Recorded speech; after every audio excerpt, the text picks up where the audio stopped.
2022 our Death Holler brought us Season 3, Slash or Pass. It became the classic horror film podcast of its time. Now Death Holler brings us the most shocking season ever. 10 more parts.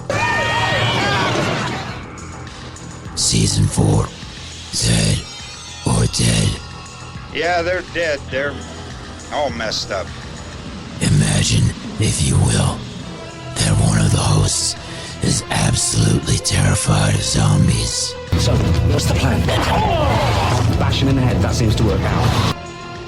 Now, accept the fact there is no escaping this horror. Death Holler brings back the dead. Remember, when you're in Death Holler, listener discretion is advised. With hospitality like this, you'll never want to leave.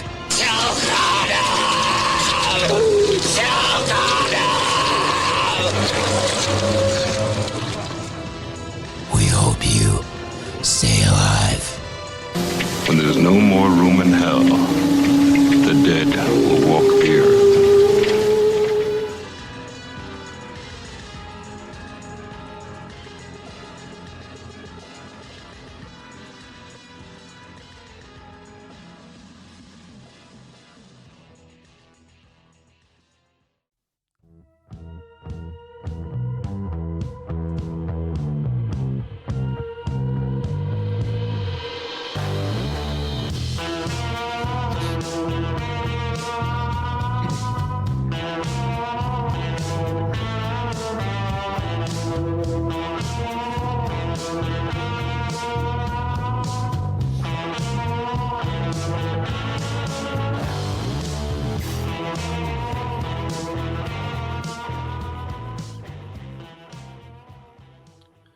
Hello, everyone, and welcome back to Death Holler. I'm your host, Reverend Dr. Death. Joining me, as always, my co-host, La Llareyna, and this is the second part of our Haitian/voodoo zombie episode about Serpent and the Rainbow from 1988. Tagline: "Don't bury me, I'm not dead." That was a cool scene. It's one of the most memorable scenes in the movie. So yeah, and you would think that with them knowing what's happening in their country, that they would have been a little bit more, I don't know. They were all fucking scared of him, though. Well, I think they were pretty well scared of the guy who was after him, though, so they knew not to fuck with that dude. Yeah, you know? That is true. Directed by Wes Craven. What? Never heard of him. Yeah, never heard of that guy. Written by Wade Davis, who's actually, it's based upon his book. So a weird parallel between White Zombie and this. Both were based on books by, guys white men that had traveled down to Haiti and had like this experience with voodoo zombies. Yeah. Richard Maxwell and Adam Rodman. Music by Brad Fidel. Made for a budget of $7 million. It made $19.6 million. So not too bad. Not terrible. Yeah. Not the best, but not White Zombie numbers, but still, yeah. I mean, it's there. Bill Pullman plays Dennis Allen, the stand-in for Wade Davis, literally, who is the biologist adventurer in the story, kind of a, social virtue signaler type guy too. He's, thinks he's got the white savior complex. He's going to save the people on the island from their, tormentors that's there. Bill Pullman, of course, is known for Spaceballs, Independence Day. He played the president in that, Lost Highway, League of Their Own, Wyatt Earp, and then the movie Brain Dead. He was the husband in League of Their Own, the one that was out to war, huh? He was, yeah. I couldn't remember who he was. I was like, fucking A League of Their Own, what? Okay. This was his first movie, if I remember right, too. So, holy kind of shit. Interesting. They were afraid of taking a bet on such a new and upcoming actor, but they decided to go with him, and it turned out pretty well because Bill Pullman is a pretty good actor. He really is. Kathy Tyson plays Marielle Duchamp, who is the psychologist, Vaudin practitioner in the movie. She was in the Sandman podcast series, played in the movie Mona Lisa, and she in the movie Priest. Zakes Mokay plays Dargent Petrod, who is the secret police of Baby Doc and also the zombie master in the movie. And he's a fucking prick, too, on top of that in the movie. He was in Waterworld in the movie Outbreak. Paul Winfield plays Lucien Celine, who's the Vodun priest in the movie, the good priest that, helps out Alan Davis in the movie. Or Dennis Allen, I should say. He was in the Terminator, Mars Attacks. He played the president in that movie. It's funny that two actors in this movie play presidents in movies about aliens attacking. That's I don't know what that says, but that's truth. Or actually, no, he didn't play the president because that was Jack Nicholson. Yeah. He played the general that was killed in the big scene in that movie. So, but still, there's a little bit of a link there. And he was in Star Trek II, The Wrath of Khan. I thought he was Lando. I thought he was Lando Calrissian. I was like, is that Lando? My husband's like, no, that's a whole completely different actor. And I was like, my bad. You've just been proven racist by the racist. Tell me. Yeah, the white man told me I was racist. Brent Jennings plays Louis Mozart, who's a Vodun maker of zombie powders, zombie voodoo priest himself. It doesn't really show him making zombies, but he knows how to make the powder, and he's got like one of the bags says he's got one of their souls. So he was also in the movie Moneyball, and then we round out the cast with Conrad Roberts, who plays Christoph, who is the actual zombie in the movie. Yeah. And he was in The Mask of Zorro and The Scorpion King. Basic synopsis for this movie is that Dennis Allen goes down to he's going down to Haiti to working for basically Big Pharma in America. He's Canadian, but he's working for Big Pharma. He's going down to Haiti to try to find out how they make the zombie powder, what's in it, because they want to use it for whatever purposes they have. They claim that it's to help people, but it's Big Pharma. It could be any fucking thing. And while he gets down there, he gets kind of tied up in the social politics going on the island because it's the last days, and I'll get into the history of all that, of Baby Doc, who was like a tyrant that run the island. The movie begins with basically showing the unrest in the island. There's people in the streets shooting fucking guns off. I mean, it's a bad time to be there. Complete and utter dictator. Yeah, and then Petrod plays like one of his secret police, one of the guys who basically keeps control of the region or a particular region for him. And in the process of trying to find out the zombie powder, he gets in. He kind of becomes attracted to the psychologist, voodoo practitioner Marielle.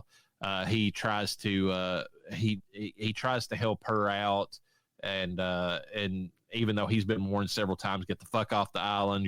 We don't want you here, and he fucks up a little too often. And actually gets controlled by Petrod at one point, and then he has to come back to the island, even if he doesn't want to, and he gets buried and basically becomes a zombie at one point in the movie. So he gets some shit happen to him.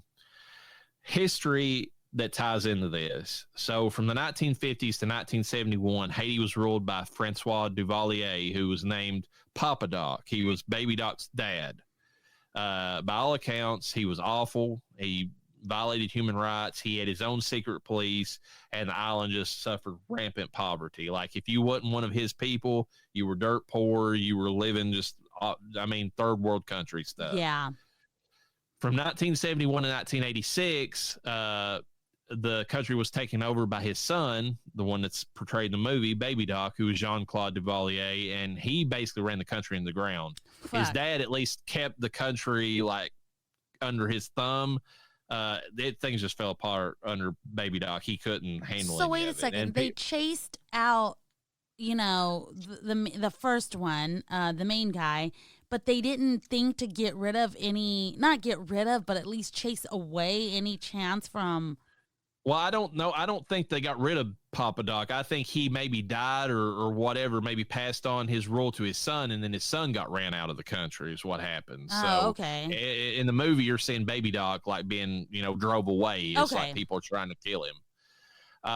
So in the 1980s, this is the big thing. This is where I was joking about the backdoor stuff about Haiti. Haiti was blamed by the U.S. As being the reason that the AIDS epidemic was spreading so heavily, because it was stated that the island promoted sex tourism for American homosexual men. And this wasn't corrected by the CDC until 1985. So they went a whole 5 years of spreading this bullshit. Okay. Saying that, oh yeah, AIDS is real bad down there, and they're spreading it to the gays. They're coming up here and spreading it. That's bad territory. So people avoided Haiti like the plague for good reason. I mean, they thought they were going to die because they didn't know what AIDS was. And by the time that the CDC actually corrected all that, it was too late. Damage had already been done. Country. Yeah. It's like, okay, guys, the CDC could have just done this. Look, we made a mistake. This is where our data came from. We thought we knew what was going on. It was not the gays. It was not men having sex with men. It was people having sex with monkeys. That's all. No questions. Do you want to know? I mean, I hate to be political about this, but I have to say this. Do you know who was over the U.S.'s epidemiology at that time and made all these let all these things get out there? Kamala Harris. Anthony Fauci, if you've ever heard of that name. Dr. Truth and Science? Yes, and he was also at the time, he actually came out and said that if you were even in the same household as someone with AIDS, by the mere properties of being in the same area as them, you too could catch it, just being around them. So what a loser.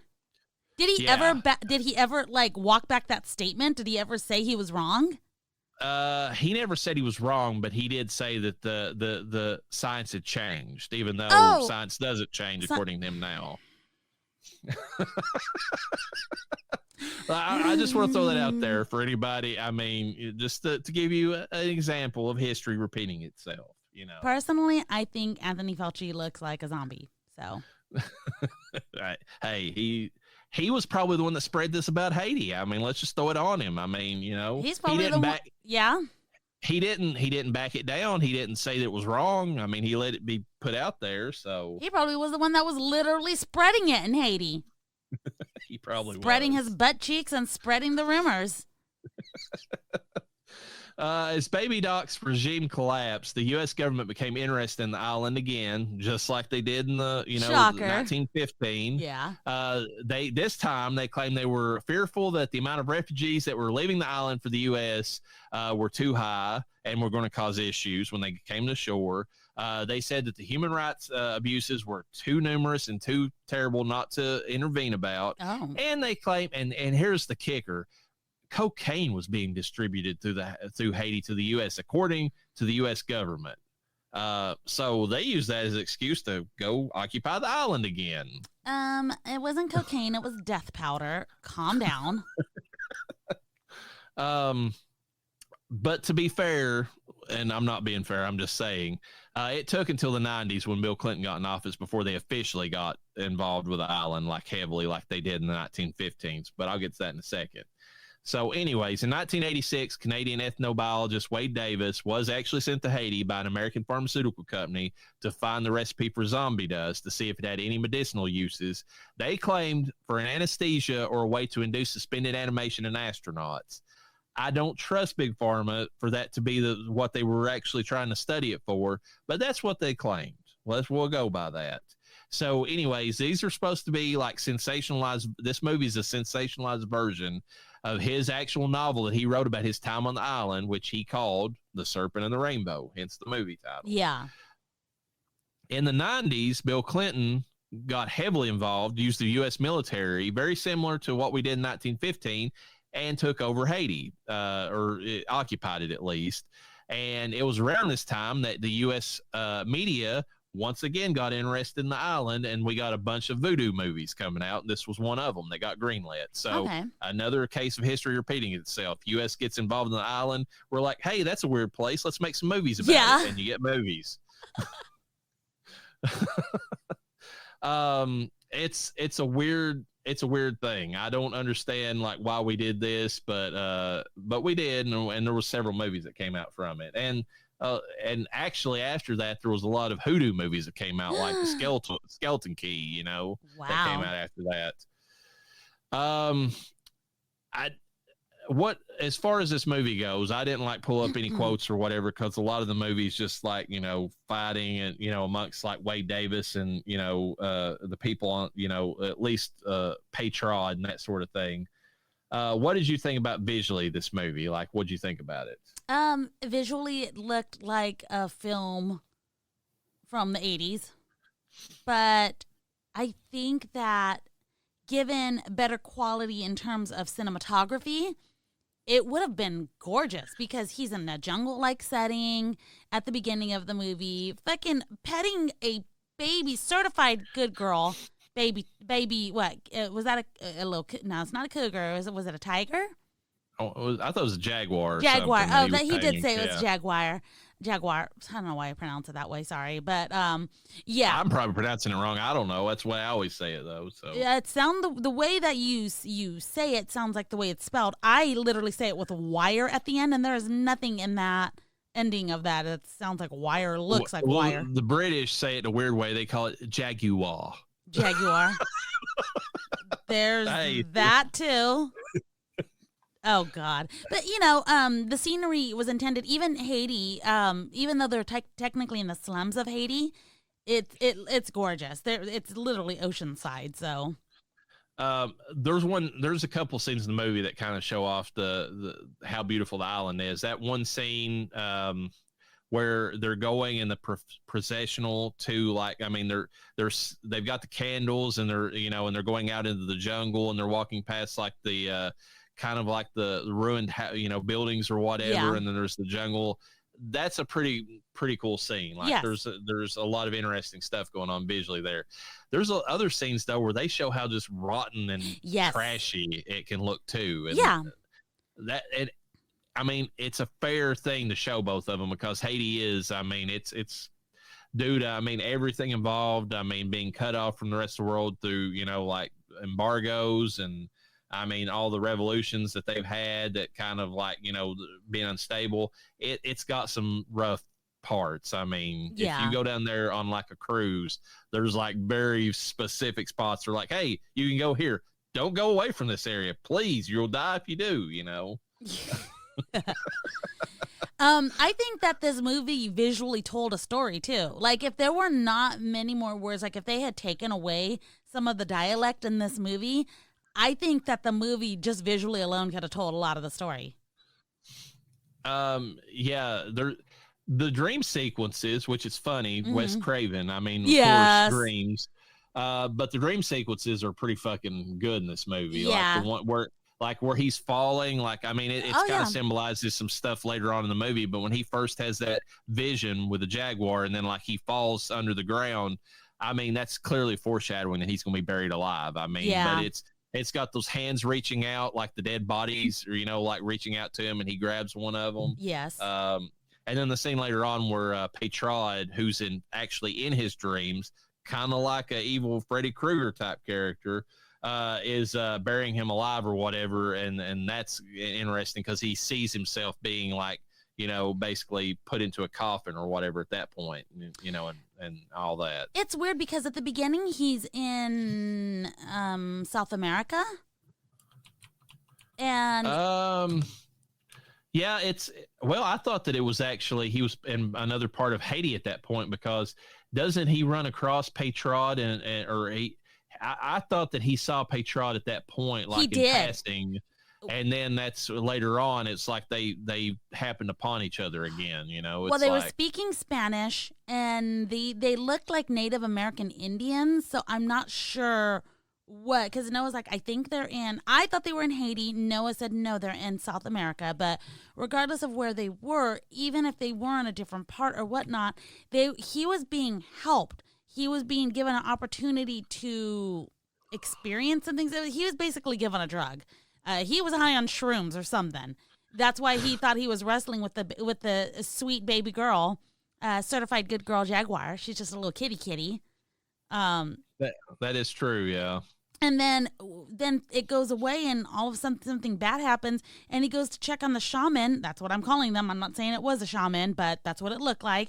And he opens up their, they're kind of hiding within their, whatever they're wearing. and he opens it up, and it's what's his name? The guy from Haiti. I can't remember his name again.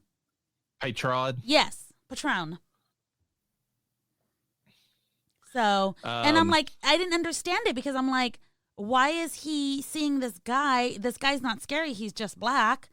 I mean, despite of how you feel when you're walking down the street, you know, I'm like, this is just this black guy. Why did it go from being almost a Native American Indian to this African American man? And then later on we see him and I'm like, how did he see him before he saw him?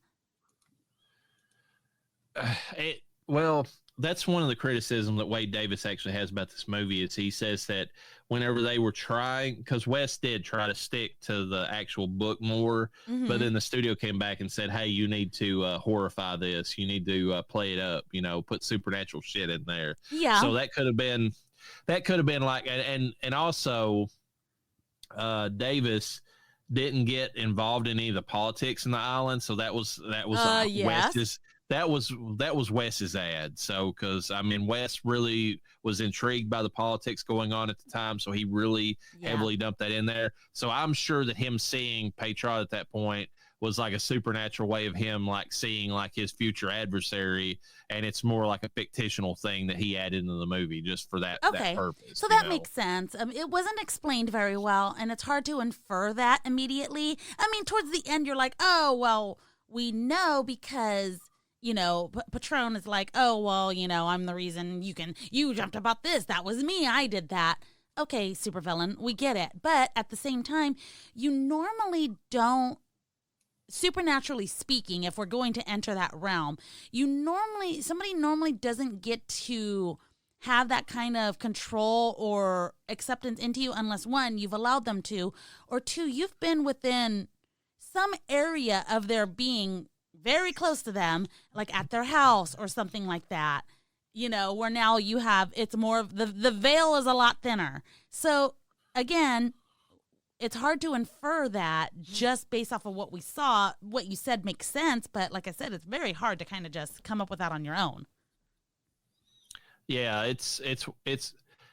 again, it's playing into the fact that he saw a true vision that he's like seeing the futures by the way they paint it. And then what happened at the beginning of the movie where his pilot was just dead in the helicopter? Now that I don't understand. I don't know why the pilot was already dead, unless that was a symbol that like they'd killed him while he was having his vision, and he was like, "I gotta get the fuck out of here because they're, you know, I'm next or whatever."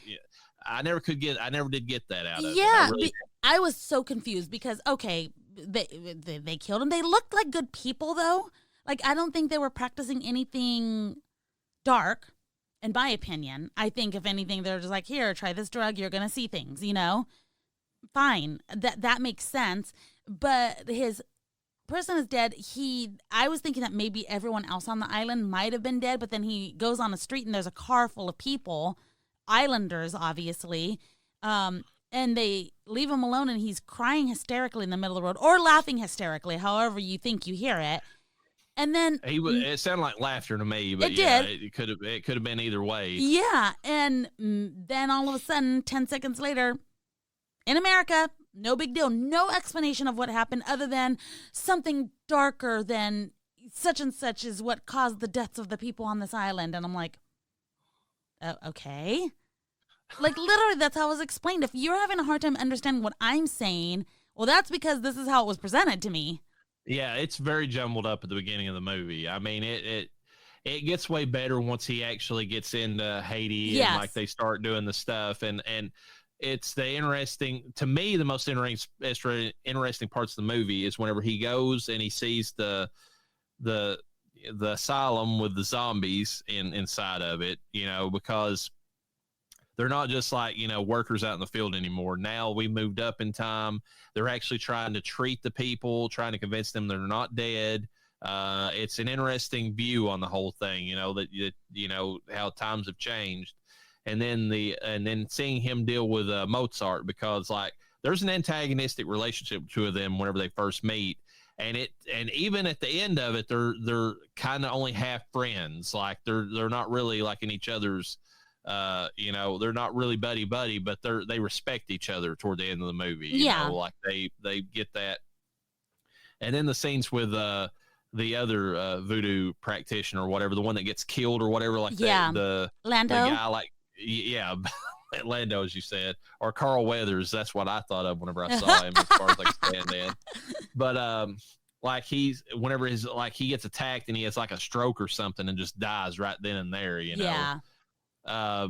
Those are the interesting parts of the movie for me, like later on whenever he's doing all that. And then of course, like what did you what did you think of the scene with the actual zombie in the movie? Because there's Christoph, and that's interesting too in its own way, because like he's still convinced that he died, like that he was brought back.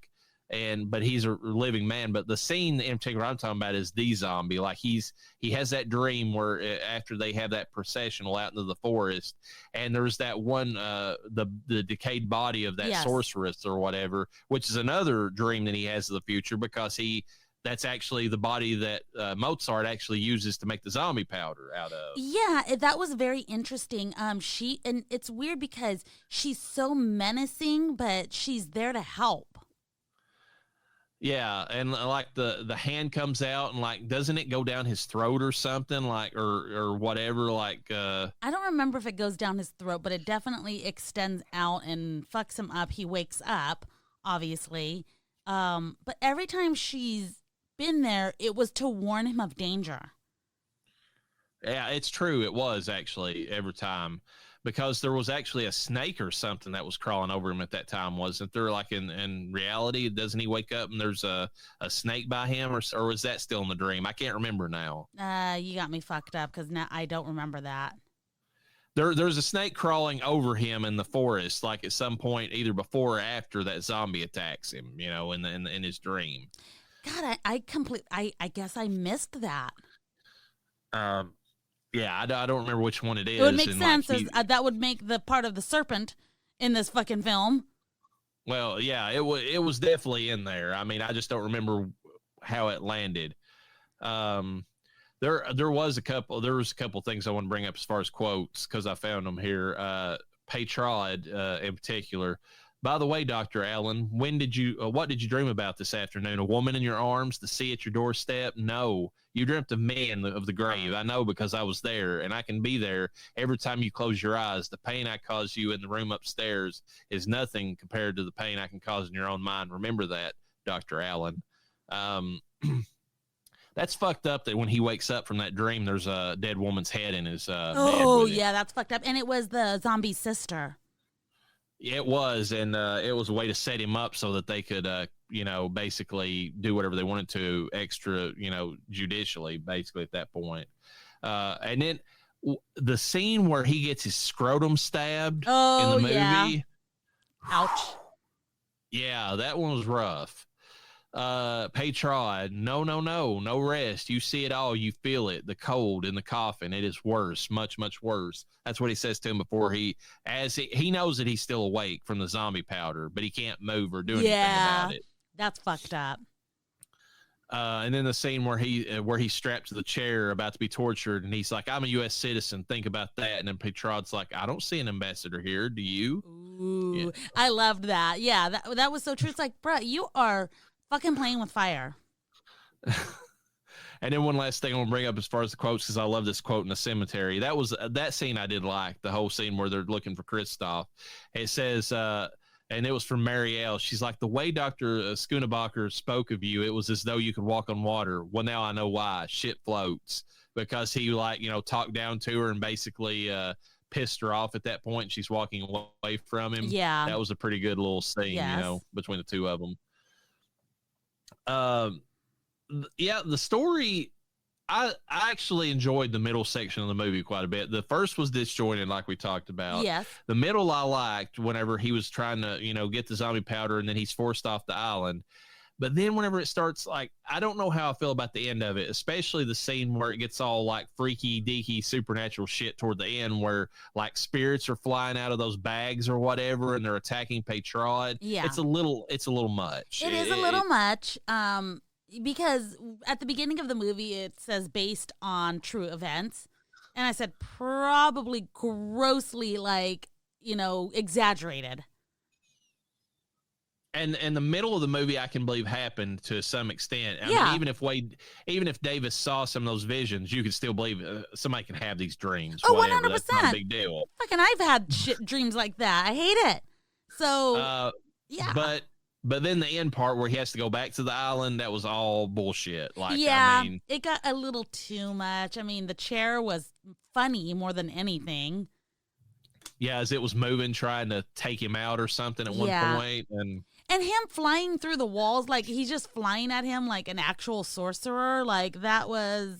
He's flying at him. There's one scene where he punches Davis and like sends him flying through the wall too. It's like, dude, he's not Superman. How does he have strength like this? Oh, another thing that was funny too, though, but looked actually real. Bill Pullman fights like a fucking girl. His punches were absolutely fucking horrible. We're talking about pulling all the way back and swinging all the way, and like swinging like you're hooking in versus punching straight. That was, oh my God, that was awful. Yeah, the only thing that kind of, well, I mean, it still doesn't save it, but if you think of this guy as like a book smart, like, I mean, which Wade Davis has to have had some kind of like street smarts too to be able to work his way into this, culture. So he wouldn't have been totally like, excuse me, he would have been that type. But I mean, you take a guy who's mostly like who's not like William Seabrook, who's not out there, fucking beating women and, eating flesh or human flesh, who's actually just more of like a guy who's like a bookish type. He probably doesn't know how to really fight. I mean, to be honest. Yeah, that would make sense. But it probably wasn't as exaggerated as they made it out in the movie to be. Yeah. What do you think about the acting in the movie? I feel like everybody did their part. Now, Patrod's like way out there in his acting. Yeah. But I feel like he's supposed to be the over-the-top villain, so it fit for him. Patrod works, and so do his henchmen, Bill Pullman, the actress that plays almost like his love interest. I really liked her, especially for the country that they're in. I thought she was great. She's also gorgeous. Gorgeous, yes. She is a beautiful woman, but she definitely gave him jungle fever. Mozart was my favorite in the movie. Yes. I just like the arc that he went on in the movie. I like and the actor did a really good job of that. Like, because there's that scene where my favorite scene in the movie was where Davis was calling his bluff. And he said, if that's zombie powder and, a little bit's supposed to do so much, then I'm just going to fucking eat all of it or drink all of it right now.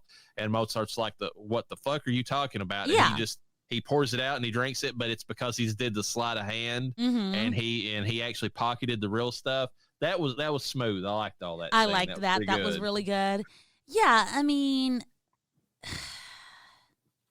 I'm trying to think of anyone else. I mean, I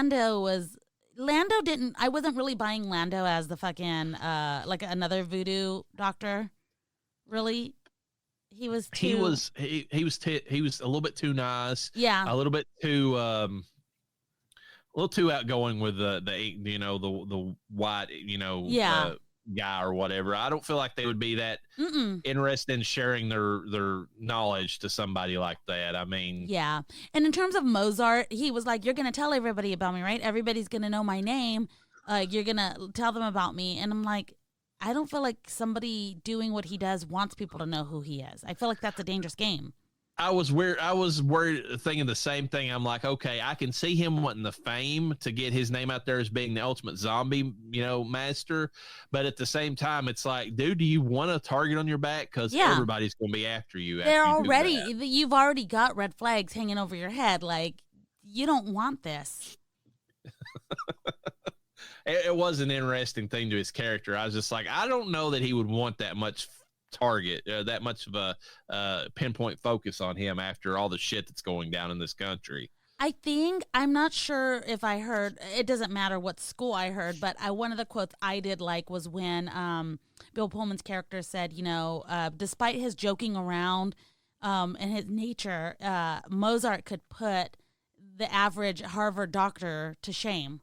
Oh yeah, that's the reason I like their dynamic, because whenever he sees the actual chemistry and the way that he works that formula later on in the movie, he actually comes to respect him on a whole new level, like a professional level, as opposed to just like, hey, this guy's like he looks at him as a con man at the beginning of the movie. And then whenever he sees the process that he does, he's like, this guy works chemistry better than most of the people I went to school with, basically is what it amounted to. Yeah.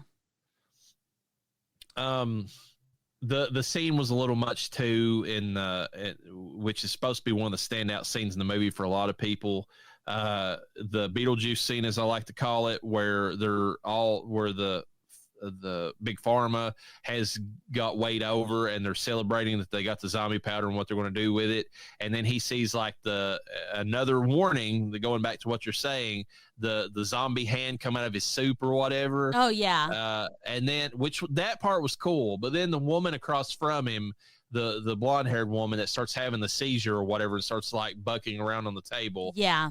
Is a little much. Is a little too out there. She fucking attacked him, so she was possessed. Oh yeah, that's right. She was trying to stab him with that one of the forks at the table. That's what was happening. And I can't help that the soup was, what's her name? I called her the bride. She looked like she was in, She looked like she was in bridal clothes. Yeah. She was supposed to be the sorceress or whatever. Yeah. I felt like that was a warning from her. He knew it because he was like, I'm not hungry. And I wouldn't be hungry either after seeing that decayed hand come out of my soup. Like, despite knowing something's going to happen or not, but it was almost immediate after that she fucking jumped out. So I don't know if that hand kind of pointed to the area like, hey, by the way, this bitch right here is going to fucking be fucked up here in a minute. You might want to check yourself. Yeah. He gets that warning, but also when she's speaking to him, it's like he knows it's Petrod because like what she says, it's that's the link between the two of them. By the way, though, the sorceress, when the thing comes out of her mouth, I'm looking at pictures right now. I thought it was a hand. Is it a snake? It's a Is that what comes out of her? Okay, I knew it was something, but now that you say that, and then he wakes up and there's a snake beside of him. I think is what happens. Probably, yeah. I don't remember that part, but I also didn't think it was a snake that came out of her mouth, but it was. I'm looking at it right now, and it basically French kisses him. So, that scene is actually one of the better scenes in the movie as far as the horror element goes. So, I mean, it's that one was pretty good. But yeah, I don't. The thing is that as far as this movie goes and the music, I mean, since we didn't bring it up, this actually has some good like voodoo chanting. It's very melodic. It's kind of puts you in a trance at times. It's good for the setting. Lots of cultural music, a lot of drum beats and things like that. Right, and they actually show you a possession ceremony in the movie, which is interesting. Because Marielle gets possessed, and you kind of get to see what that's all about. And she turns into a whore. Yeah, she really does kind of get into it at that point. I don't know. I mean, I'm going to say, this is kind of my overall thought of the movie. It's got a good middle portion, but the beginning and the end kind of make this just a so-so movie for me. Yeah, I mean, I'd be lying if I said I didn't enjoy watching this movie. I was expecting a lot more scares, but I don't want to be scared. Like, I wanted to be scared during slasher season. I don't want to be scared during zombie season, and that's super easy for me to have. So I didn't get scared during this film, but I enjoyed the storyline only because I'm familiar with the storyline and I've heard about it, and it's very interesting, to say the least. You're like, to this day, they don't know how that toxin works. They still don't, and he came up with the idea that it was that tetro whatever toxin. Mm-hmm. They went back on that, and they's like, yeah, we don't think that's what the pufferfish toxin. Yeah, they don't think that that's all of it. They're still confused as to how like that whole zombie powder works. So even after he did his research, they still don't have a good grasp on it. Yeah, but the weird thing about it is this film was from the 80s, so that means that this was researched way before the 80s. And here we are in 2023, and if you Google it, it does say that there's still people investigating it. Regardless of what toxin is causing it or what voodoo is causing it, they can't get to the bottom of it.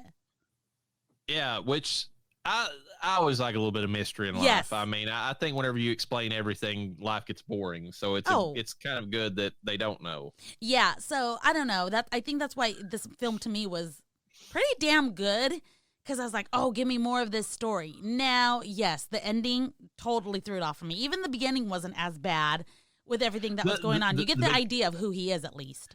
The beginning is fun in a Indiana Jones way. Yes. That's what it reminds you of. And so it doesn't throw me off. It's just like there's a couple things. It's like, why was his pilot dead?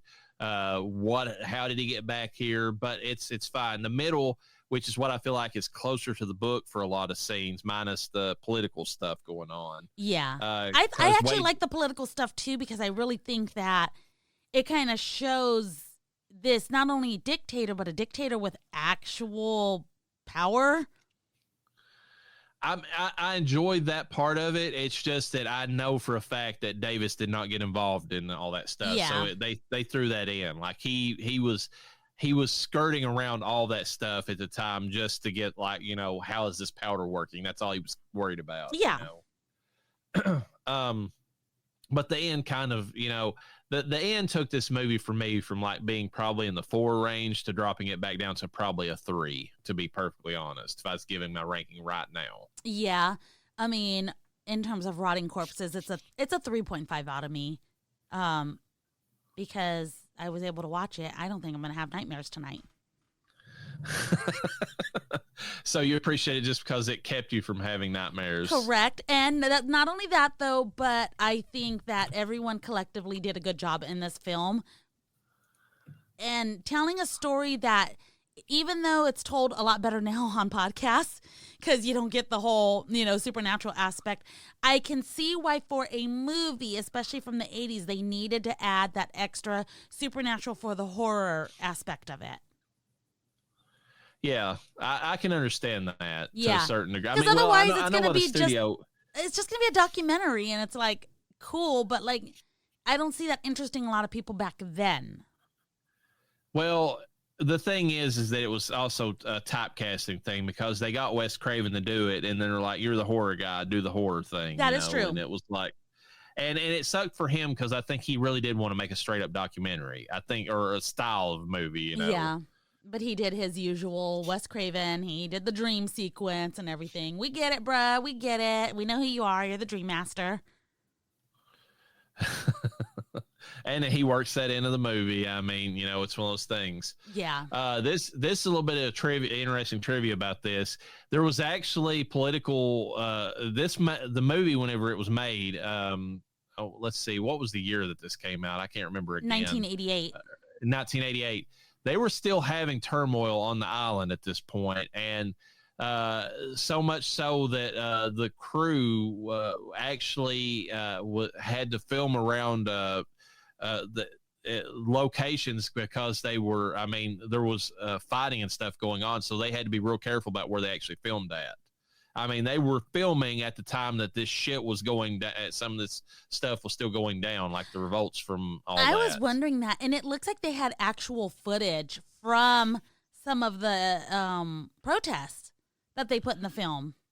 It looks like they did. Even I don't know if they did, but that's what it looks like. They did a hell of a good job of making it look, because usually when you see fake protests in films, you can absolutely tell, like, oh, this was just filmed, Yeah, and I think it helps them too. It probably helped the budget, because that squalor and that kind of like trashy look that they got, that was there. Like, they didn't have to add that, Yeah. That's like we were talking about with Anna and the Apocalypse and filming in that abandoned shopping center. Sometimes you get locations that do all the work for you, and you don't really have to do any set dressing.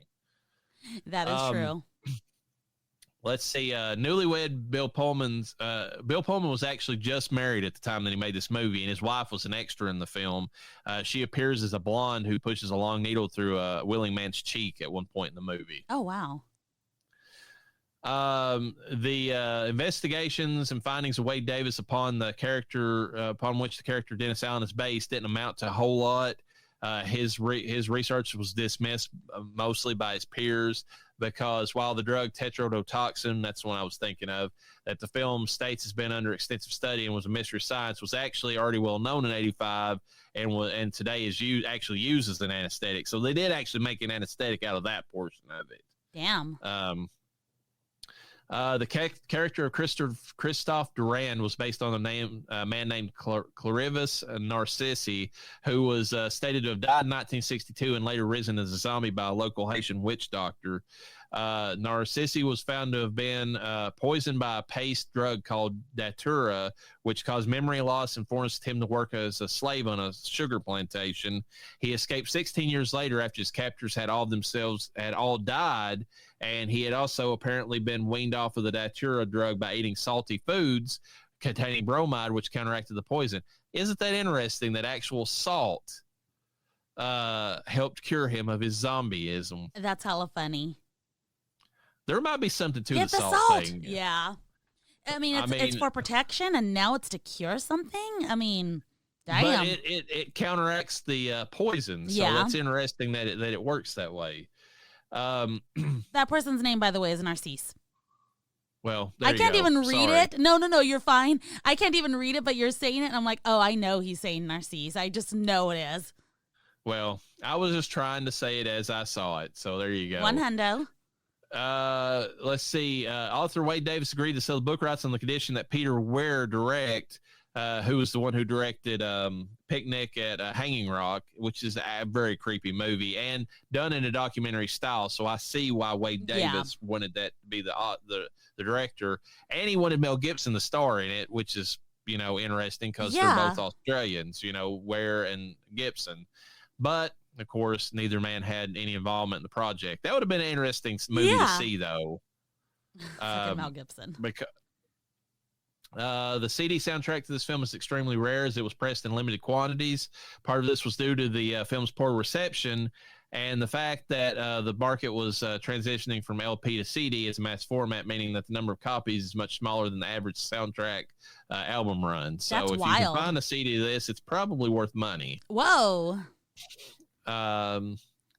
It says that tetrodotoxin has been known as a poison since 1774, when the famous explorer James Cook ate a local pufferfish and then fed the remains to the pigs kept on board for fresh meat. The crew experienced numbness and shortness of breath while the pigs were all found dead the next morning. It was later deduced that the crew survived a mild dose of it while the pigs ate the parts of the body that had the most toxin and the reason they died. This historical fact carries over into the film when Mozart states that the zombie drug cannot be given in food that would kill completely. Yeah.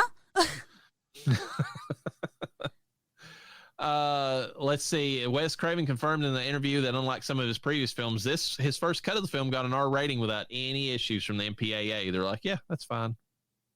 R rating. Move on. R rate for this one? Yeah. Okay. I mean, I guess there's a sex scene in it. Well, there's you know how weird they are. It's yeah, like they got the weirdest fucking stuff. Testicular puncture, I get that. Not too much blood. There is, but there isn't. I mean, there's the scene of him sinking into it in the coffin. I don't feel like there was a ton though. I don't know their thinking. Maybe the decapitated head was what kicked it over into R rating. And it looked real. It did look real. Yeah. When this film first played in theaters in the U.S. in the spring of '88, just prior to its opening, a bizarre excerpt from the film ran as a teaser on at least one national network television channel during prime time. That clip, which styled like a hallucination, features a blue computer rendering of a screaming face of Dennis Allen, a.k.a. Bill Pullman, engulfed in liquid as serpents swarmed through and around the top of his head. However, for some unknown reason, the scene did not make it in the final theatrical cut or any of the physical releases of the movie afterward. I feel like that's how trailers need to be released. Where they have scenes that don't even make it in the fucking movie? Yes, because trailers nowadays are giving away all the goods. They're putting their goodies out on the buffet table. They're not keeping their goodies in a jar. And so sometimes we're seeing some of the best scenes just on the trailer. And you're like, wow, in the trailer that looked amazing. But in, the movie, look at, I know that you're trying to get people to come watch the movie. Like, that is not past me. But, like, sometimes some of the coolest shit is in the deleted scenes. It's a good opportunity to use those without giving away what's in the fucking movie. Yeah, the only thing I have with that, though, is I remember, and I can't remember the movie, but I want to say it was Ace Ventura 2 is what I'm thinking of. There was a comedy movie I watched one time where there was a really funny scene in the teaser trailer, and then it was never in the fucking movie, and it disappointed the fuck out of me that it was never in the movie. I'm like, I don't want the comedy spoiled, but at the same time, that joke was actually funnier than what was in the film. So it was like, why did you cut it? Yeah, I think if we had a common knowledge, though, that, hey, what you see on here is going to tell us what the movie's about, but it's maybe not actually going to, may or may not be in the film, at least you can mentally prepare yourself for that. Yeah, I guess. It's just, it was disappointing whenever I watched it in the theater and I saw that, and I'm like, wait, where's that scene that they showed? Like, this would have been it right here because he's in that same situation, and no, it wasn't in the movie. Yeah, that would upset me, too. Like, I could see myself being irked over that. According to Fangoria article of numbers and Fangoria 71, the original cut of this movie was 3 hours long. Oh, shit. Yeah, because it's an hour and, oh, God, I forget how long this movie was, but it was long. It's an hour and 38 minutes. Fuck-a-duck, yeah. Yeah, which is, listen, we're tired of the $300 million budgets that make shitty movies, and we're tired of the 3 hour movies. Let's get back to movies that are a little bit crisper, a little bit, move a little bit sharper pace here, folks. Yeah. I mean, Bill Pullman actually acted alongside a real jaguar, a viper, and a tarantula. I forgot about that. They put a fucking tarantula in the box with him. Those now, do those get defanged? I think they defang them or they depoison them or something. They get rid of their poison sacs. They do something like that. But the way that this says it in the trivia, it says the animals were raised in captivity and were relatively tame. That didn't mean that they were never there. There's always a chance that they'll do something, even if but I'm sure the viper was milked for any kind of, to get the poison out. The jaguar was probably fine as long as they didn't but I'll say this. I mean, look at Siegfried and Roy, even if they've been, captivity for years, you sometimes fuck around and find out with wild animals. That jaguar was cute. It was adorable. It was a total baby. It was like, it had its little paw in its mouth and everything. She was a certified good girl. I didn't see any jaguar balls on there, so I'm assuming she's a lady jaguar, but Listen, there is a guy on TikTok. I don't know if you've seen his videos, but he has like this, I want to say it's a puma or something like that he's raised in, captivity. Yeah. And he plays around with it. It like does this thing where it acts like it's going to attack him, and then it jumps on him, and it's just like licking his face and all that, which is cute. But every time he does like these montage videos where it's like, it sneaks up on him and attacks him just out of fun. Every time I'm like, this is the time this dude dies. This is the time. Gonna happen. I mean, it's time. It's happening. Oh my God. Yeah. It's always a possibility, and you just kind of have to be aware of that. If this is how I go, this is how I go. Because there's this lady that lives among bears in, I forget what state, and they're just comfortable with her house. It is allegedly illegal to hunt these bears in this state, but it's still happening. Well, they can't hunt on her property. So these bears have learned, hey, we're safe on this property, and she doesn't touch them, at least not. She gets real close. One of them knows how to open the door to her house and close it. Like, she tells him, she calls him Mr. Doorman, and she's like, okay, close my door. And she might have to tell him 2 or 3 times, but he does. He grabs the handle, closes the fucking door. Sometimes the babies will drag her rug out of her house and play with it on the front lawn. And she's just like, whatever, But she's just like, look, I just respect them, and I just don't engage them. I mean, other than to tell them no if they're getting too close. They listen to her. It's fucking, she taught one how to sit. Every day people tell her, this could be your last day on earth. And she's like, I'm very careful with them. I'm not saying it can't happen. And I tell other people to exercise caution. Don't do what I do. Like, Did they, is that the same woman that has the bear that visits her house and like it opens the door up and then she tells it to close the door and it does it or whatever? Yeah. Okay. Yeah, there's 2 of them now. There was once it was just a boy bear. She called him Mr. Doorman, and now there's a mom with her baby bears, but they feel safe on her property because they know they can't be hunted there. Well, that's all well and good, but a mama bear, it doesn't take much to provoke. I mean, 100%. Even if it's a black bear, I mean, now It is a black bear. Bears, yeah. You know, they don't normally, scare me, but if I see a smaller one, I'm like, where the fuck's the mama bear? And let me get the fuck out of here. Because if she thinks her baby's threatened, no, she brings her babies to the porch. She goes up there with her babies. And then she even yelled at her baby one time. And how this lady held her camera still while that bear growled, because I think the bear was getting too close to the entryway, and the mama bear knows they're not allowed to go inside the house. At least the mama bear has been keeping that boundary. And the baby bear got a little too close, and the mom was like, "Rah!" And it was the loudest noise I had ever heard. And that lady did not jolt. She didn't shake, nothing. She's holding that camera. I'm like, how? I could never. And I know she's been living among them for the past 20 or so years, but still. Wasn't the grizzly man, wasn't he also around them for so long until he got eaten by one?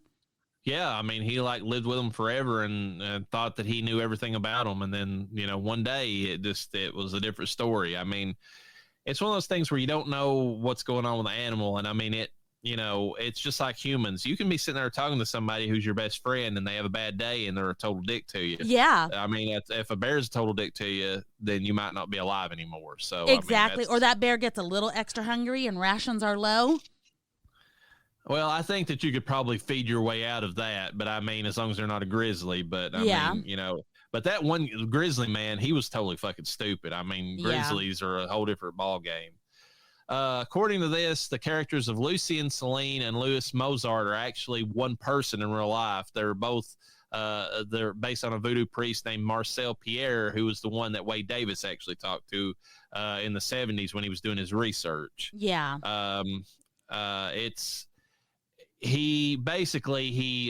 Davis, it happened similar to how it was in the movie, that part we was talking about, where he went to Mozart's place and, tried to pay him for the zombie potion. And they bickered back and forth about how much it was worth.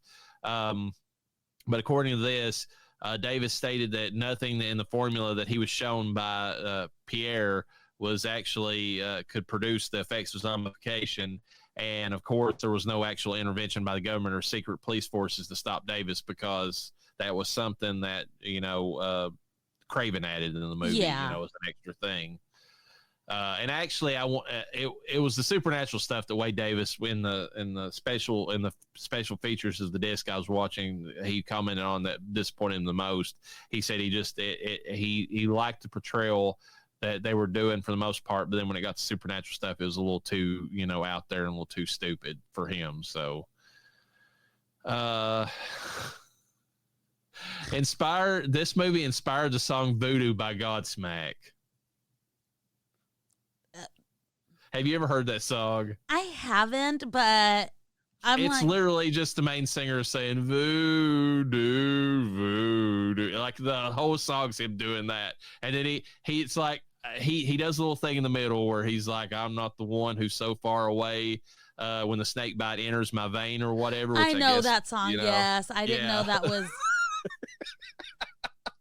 It's based upon this. So there you go. He was definitely on whatever fucking Bill Pullman had at the beginning of the film, whatever shrooms Bill Pullman took. That's what this fucking singer was on when he was like, let me make this song inspired by this here movie,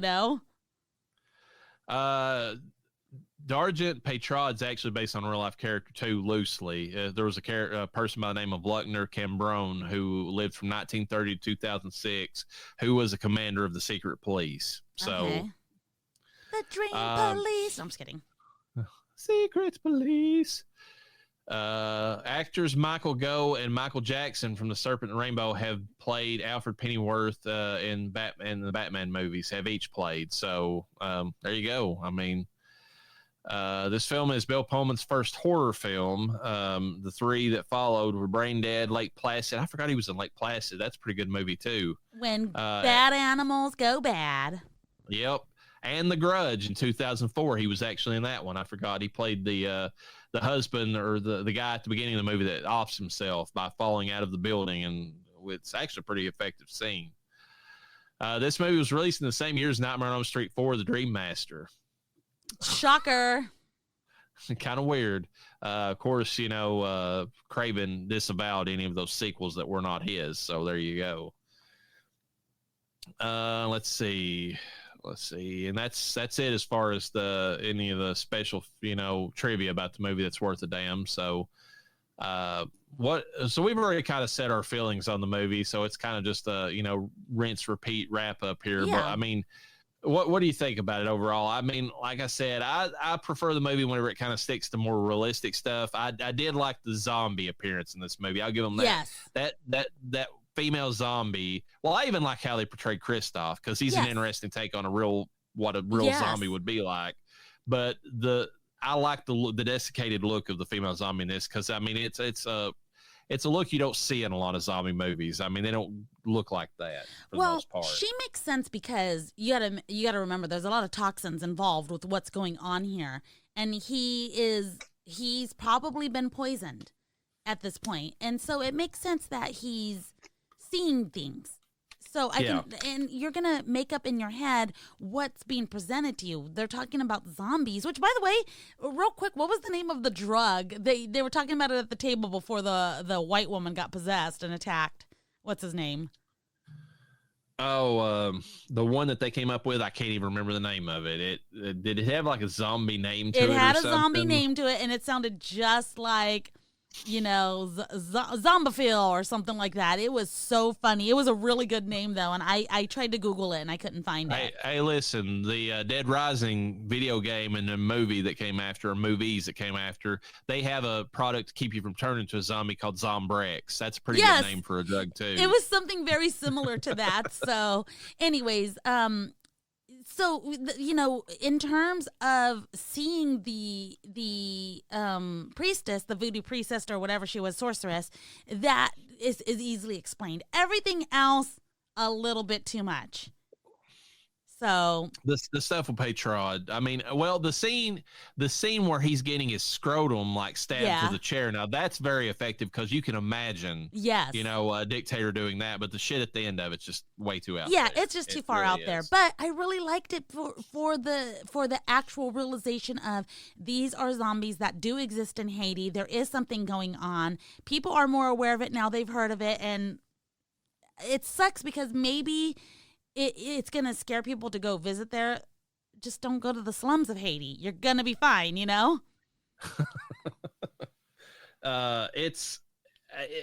To me, the movie is, like I said, it's pretty solid, and I was enjoying most of it. And I really dig that scene, the scene that everybody talks about with this movie where he's buried alive. I mean, that scene is terrifying in a different way. Like, not a jump scare, but like, oh shit. Like, because, I mean, even without zombification, the amount of people that were, buried alive before they realized or better ways to detect when you were actually dead was surprisingly high. They started putting like bells in graveyards, so that like with little wires attached into the coffin, just so that people who were freshly buried could like ring the bell and let the grave diggers or the caretakers at night know if they'd been buried alive or not. Yeah. Oh, I mean, the dead ringers. That's a real thing.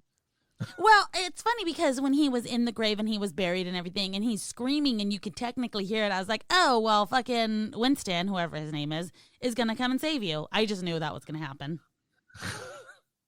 Yeah, but he got lucky, because that, I mean, normally what they would have done is they came back and dug him up themselves, but I guess they knew that him.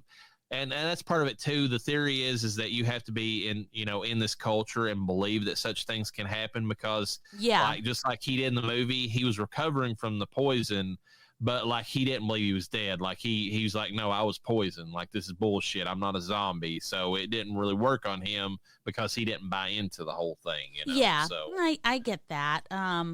It was either going to be that or grave robbers. That's true. And they did set up the fact that they were grave robbers, so that would have worked as far as like a way to get him out of the situation. Definitely. So like I said, I'm going to reiterate that zombie season has kicked off really good and easy for me. It's been a very smooth takeoff. Cannot guarantee that it's not going to be a bumpy ride. Are you even going to be able to make it? The next episode, we are covering the basically I Am Legend, because it's the book that it's that the whole thing's based upon is what inspired George Romero to make his ghouls slash zombies, So we're watching the Omega Man, and we're watching the Omega Man. Last Man on Earth is the one with Vincent Price, which is an older film, and you're probably going to have your issues with that one. But it's not old as in like 1930s. It's like 1950s, but still black and white or something like that. Yeah, I've been wanting to watch the Omega Man forever. I have not. I cannot tell you why I haven't. Now we haven't decided.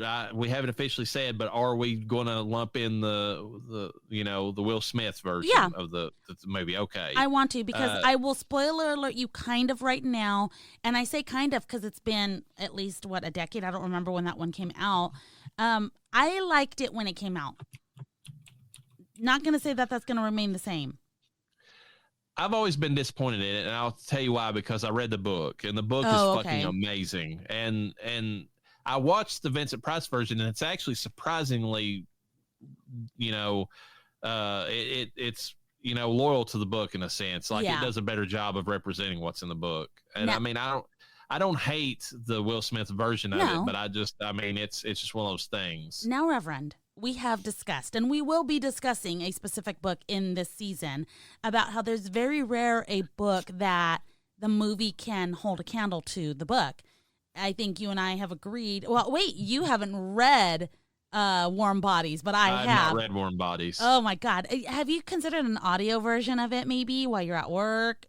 I can probably try to look into that. I don't know. And see if I can have it done by then, as long as it's not a real lengthy one or whatever to try to do. It shouldn't be, because the book itself is pretty small. Have you ever done Audible before? Yeah, I've got it. Oh, darn it. Okay, I was going to say, because has anyone ever gifted you a book? No, they haven't. I think I can gift you a book, and I don't know if I have that in my library. If you've never been gifted a book before, I can gift you a book for free, even if your account is not active. Well, it's active right now because they had like the special deal, and I'm like, in the process. Oh, you're talking about the 5 minutes, or not 5 minutes, the $5 a month or something? Yeah. I did that for like 3 months. I was like, why not? Did you also know that on Spotify, and Spotify, we are not being sponsored by you, but if you would like to sponsor us, we're looking for sponsors. But did you know on Spotify, you get 15 hours free a month? Oh, you don't. Never mind. Just kidding. I get 15 hours free. But anyways, what I was going to say about all that is that I understand that books are going to have like there's things that you can't do a movie version of, but even the Omega Man captures a part of the story that I don't feel like the Will Smith version does, in the sense that he's like, just the apocalyptic feel of the place. Like there's something about that new movie and the way that they did it that I don't get the vibe like I do from the original story. It's like, because it really does play up the fact that he's like this last man who's on Earth, and like every night he's getting attacked by these hordes of like the undead or whatever, and like during the day he goes out and hunts them down to try to thin out their numbers so that he can, he's because they're getting better about trying to break into his house no matter what he does, to keep them out. And so this is the book. I know the movie's the same, but the book is a little more telling of it all, or? It is, and it kind of like feeds into more of the, what he has to do on a daily basis to survive. And then and then the flip, because that's the twist about I Am Legend. The reason it's named that is that there's a group of like infected people they're not like the zombies who are kind of mindless and just trying to break into his house. They actually have formed a society. They're trying to survive, even though they can't go out in the day because the sunlight, hurts them, without having like a lot of makeup on and like some other stuff. But they kind of figured out how to do that. But he scares them, and he is the legend. He's the boogeyman to them because he's the daywalker that has no weaknesses like they do, and he's stalking them while they're asleep and killing them. So that's the reason it's called I Am Legend, is because it flips the end, and he's the monster, to this new version of the humans. And the line that I love best about the book, and I guess I'll repeat this in the next episode, but like he's a scientist and he's looked at their blood and he knows that their blood is degenerating, and so they'll become mindless like the other zombies, even though they don't realize it. And he laughs as they're killing him at the end of it because he knows that they're going to break down and become the exact monsters that they think that they've surpassed. Yeah. So, damn. but like in the movies, like like I said, I think they catch a lot of that in the Vincent Price version. It's a slower movie. They don't like play up a lot of the stuff, but they capture a lot of that stuff. And then the thing that's good about the Omega Man is that they really play up like more of the, like, you know, he's the threat of the zombies and stuff, because like, I mean, it's more of an action movie. And then the Will Smith is like kind of a weird combination of the two, but the CGI of the zombies is what makes me kind of not like the new one as well. So Yeah. they're not really zombies, they're vampires, but whatever. They're not like the vampires that you think of in the Dracula sense. So, and they are the next step, because they are clearly what inspired Romero. Like he even said it at one point. He's like, I read that book and I thought it was pretty cool, so you know, I made a twist on it. You know. Yeah. Okay. So for the lineup, we made a rough draft, and we said December was going to be, you know, White Zombie, Serpent of the Rainbow, Anna and the Apocalypse, and Stalled. So we did that. January, all I have is Night of the Living Dead and the remake. So we're adding I Am Legend to that. Well, I Am Legend and its variants will be what we'll do first before Night of the Living Dead. Perfect. Because it's the one last step between the two, you know, the voodoo and the new zombie or whatever. Yeah. And there's one other thing that I want to give credit to Cody for. I didn't realize this, but the Smurfs technically came up with a version of the zombie right before Romero's version in a roundabout set, or it was around the same time. So that's an interesting little tidbit that comes up around all this. Okay, so Omega Man, Last Man on Earth. And I don't know what you're talking about with the Smurfs and the zombies. I'll bring it up. I'll put it Okay. in a little history section. But yeah, I didn't know about it until he brought it up. It's weird, but they really do like function like zombies. So Yeah, I know we've talked about moving Paranorman around a little bit because we talked about that. But we've also talked about have we put Scooby Zombie Island on here? Oh yeah, we did. Shaun of the Dead and no, that's Zombieland. Never mind. Because we have to do Scooby Zombie Island. I think when we do Zombie Island, we need to do Paranorman with it, because that's like the kid zombie movies, you know, basically, or whatever. That's all I have in October. But October is a lot of friendlier things is what I have so far. You did say Lucio Fulci films. I'm not that sure if that's how you pronounce it. Yeah, it's Lucio Fulci. Yeah. Okay. You have some of those in there, but then Paranorman, Scooby, and then Community. We're going to have to work around some of this stuff. There's a lot that, I mean, because we really need to end the very last thing in October needs to be, you know, the Day of the Dead from George Romero, because it is a it's got a Halloween vibe to it. I mean, even if because it's actually set during Halloween, even if it's not really blatant in the movie, because the world's basically over at that point. But yeah, that's kind of what we have going on. So we're moving from, you know, the voodoo zombie next to the vampires, and it shouldn't fit in the season, but it does, and that's kind of the reason why we're covering them next. That's just how it's gonna happen, guys. Just let it happen, okay? Just deal with it. Let it linger. Let it kind of just mellow out and be out there. So yeah, we also have some friends that are gonna be joining us on this podcast here soon. That's not gonna be frequent, so if that's not your thing, I know sometimes I listen to podcasts and you have somebody new, and I'm like, ugh, who's this? You know. But this is a person that truly does not like horror films. Like, she doesn't hate them. They scare the fuck out of her. She don't like it. So that'll be interesting to have her on, because if you think I'm scared. Yeah, what was it she was wanting to come on and talk about? Which movie? It's not even a scary movie. It's Death Becomes Her. Oh, yeah, that's right. That's that's part of our, I think that's part of our Valentine's. Yeah, it's a love movie in a sense. Yeah. Okay. So. All right. So anyways, for me, this movie is a 3. You said it was a 3.5. Mm-hmm. That sounds about right. I mean, I don't hate that for that movie. And we'll catch you next time on this. So with that, peace be with you. And with your spirit.